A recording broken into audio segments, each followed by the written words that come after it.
Momen si kembar Rihanna tertawa saat ditangkap polisi.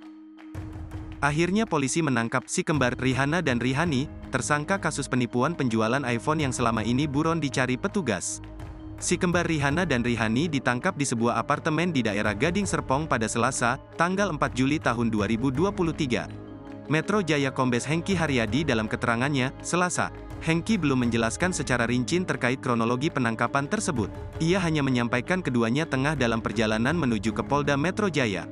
Nantinya, si kembar akan diperiksa secara intensif oleh penyidik Subditreskrimum Ditreskrimum Polda Metro Jaya terkait aksi penipuan yang mereka lakukan. Diketahui, Rihanna dan Rihani menjadi sorotan karena melakukan penipuan jual beli iPhone dengan modus pre-order, PO, kepada sejumlah reseller dengan total kerugian hingga 35 miliar rupiah. Selain itu, keduanya juga dilaporkan melakukan penggelapan mobil rental.